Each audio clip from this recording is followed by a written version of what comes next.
नमस्कार, मेरा नाम है गौरव और आप देख रहे हैं टीवी 24 नेटवर्क।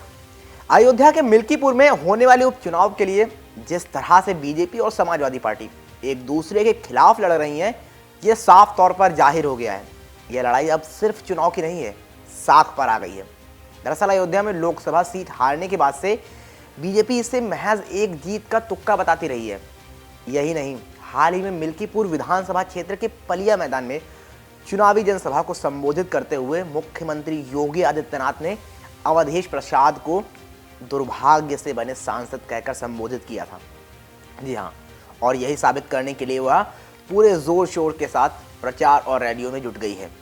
तो वहीं दूसरी तरफ समाजवादी पार्टी है, जो अवधेश प्रसाद के फैजाबाद से सांसद बनने के बाद से ही उनका नाम लेकर लगातार बीजेपी को घेरती रही है।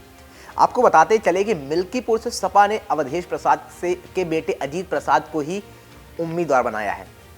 आपको बता दें कि सपा ने इस चुनाव के लिए पूरा जोर लगा दिया है। अजीत के प्रचार के लिए पूरा मुलायम कुनबा उतर आया है। आपको बताते चले कि सिर्फ यही एकमात्र कारण नहीं है इस चुनाव को जीतने की जोर आजमाइश का।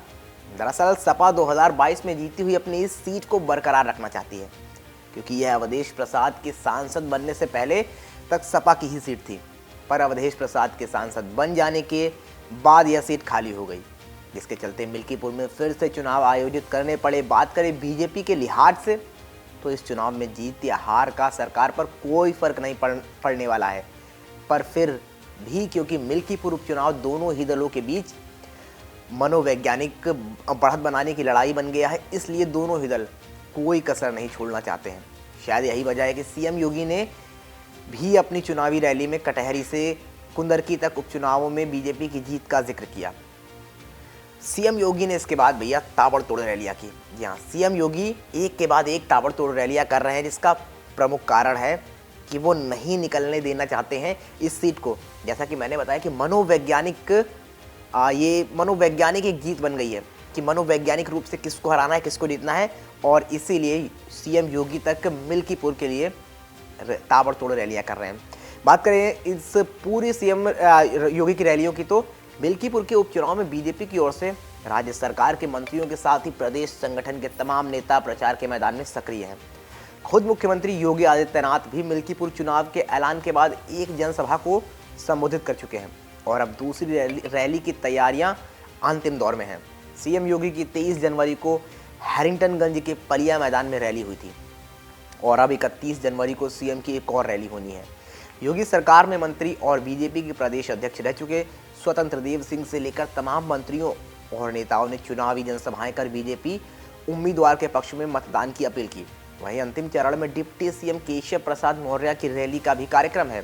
सीएम से लेकर मंत्रियों और वरिष्ठ बीजेपी नेताओं की फौज के प्रचार भूमि में आ जाने से भी शायद अखिलेश यादव को अपना कुनबा मैदान में उतारना पड़ा है। अब इसके बाद बात करते हैं अगर अवधेश प्रसाद की। जी हाँ, हमने बात कर ली कि किस तरह से मनोवैज्ञानिक लड़ाई बन चुका है मिल्कीपुर का चुनाव और क्या कारण है कि ये दोनों ही पार्टियां एक दूसरे पर भारी पड़ने को तैयार हैं, क्योंकि यहाँ सिर्फ चुनाव की बात नहीं है, यहाँ बात है अयोध्या की जीत की, जिसे बीजेपी सिर्फ एक तुक्का बताती रही है। वहीं सपा का मानना है कि हमने ये जीत दर्ज की है। तो यहाँ पर इन दो पार्टियों की साख तो लगी हुई है दांव पर, लेकिन अवधेश प्रसाद की साख भी दांव पर है। बात करें अवधेश प्रसाद की, तो इस बार के मिल्कीपुर चुनाव में सिर्फ पार्टी ही नहीं, 2022 के इस सीट से ही जीते और अब फैजाबाद की सीट से सांसद अवधेश प्रसाद की साख भी दांव पर होगी, क्योंकि यहाँ बात पार्टी के साथ बनाए गए उनके बेटे अजीत प्रसाद की भी है। जी हाँ, पार्टी ने उनको प्रतिनिधि बनाया है, तो क्या यहाँ पर वो छाप छोड़ पाएंगे? पर यह चुनाव ऐसे समय में हो रहा है जब प्रयागराज में महाकुंभ का आयोजन चल रहा है। ऐसे में प्रयागराज से अयोध्या तक हिंदुत्व की चटक नजर आ रही है। तो देखना दिलचस्प होगा कि अब की बार मिल्कीपुर की जनता किससे अपना प्रतिनिधि चुनती है।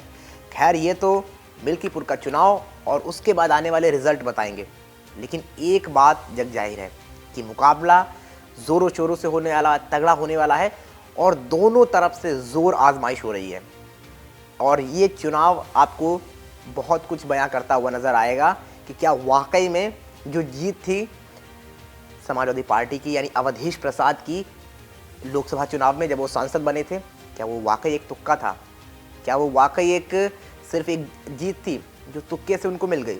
या फिर जैसा समाजवादी दावा करती रही है, अखिलेश यादव दावा करते रहे हैं, और अखिलेश यादव और समाजवादी पार्टी लगातार बीजेपी पर तंज कसती रही है अयोध्या की हार का, फैजाबाद सीट की हार का, वो सही साबित होंगे। खैर ये चुनाव के बाद पता चलेगा, लेकिन दोनों ही पार्टियां, चाहे वो सपा हो या फिर बीजेपी हो, एक दूसरों पर लगातार हमलावर हैं। दोनों की दोनों पार्टियां लगातार रैलियों को संबोधित कर रही हैं और कोई कसर नहीं छोड़ना चाह रही हैं इस बार के मिल्कीपुर चुनाव में। आपको बता दें कि मिल्कीपुर चुनाव किसकी वजह से हो रहा है।